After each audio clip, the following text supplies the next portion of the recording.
I started doing research since the second semester of my freshman year. So what really drew me to undergraduate research was all the stories that I heard from science ambassadors when I came and visited Purdue. It was something that really drew me to Purdue and something that I knew that I wanted to get right into, just to get that hands-on experience and kind of get that experience outside of what I would get in the classroom.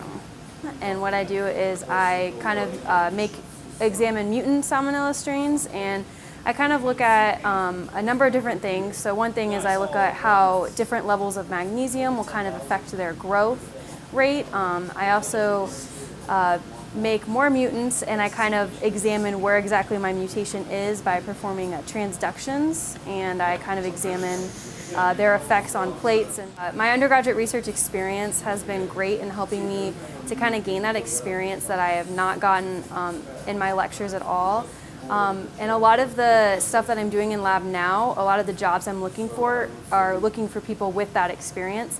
So it's kind of given me that leg up for future jobs, because I already am very confident in my microbiology lab techniques, and it's helped me grow. Where's the data that this is pulling from? It's pulling from the original XYZs and period codes of all of them that fit.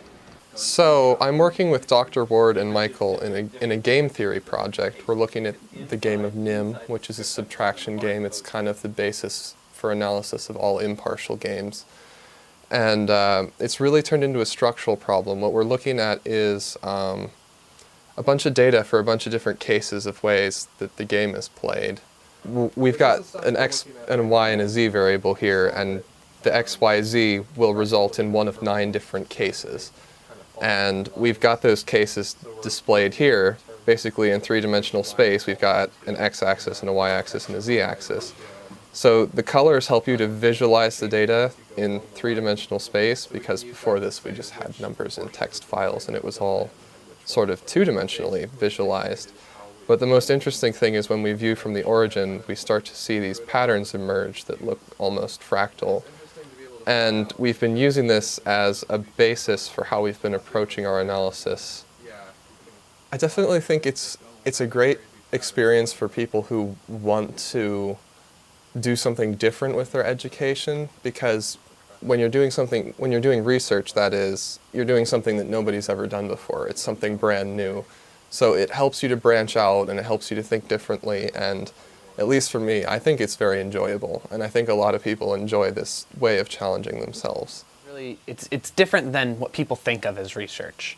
You know, some of the best days we spend on it is cooped up in a small office, just writing on the chalkboard for hours on end.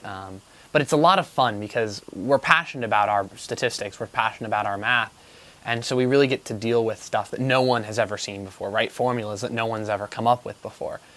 Jack is really cool because he's a CS major. And so he's kind of the CS, we joke, he's the CS expert, and then Dr. Ward is, of course, a professor of statistics, and then I'm kind of the mathy guy.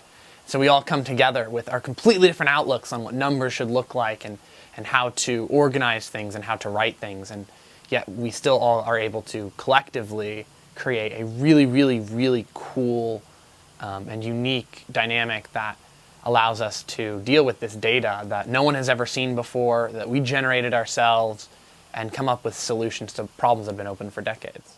The very first thing you have to do is get to know your professors. Your professors are wonderful people. They want to get to know you. Go to their office hours just to talk. Go learn who they are, learn what they love, find out what research they're doing, and then get involved as early as possible. Don't wait till your sophomore, junior, senior year. Get involved freshman year if you can, and start to talk to people and say, how can I do research? Where can I do research? And get involved as soon as possible so that you can find out what it is you love doing.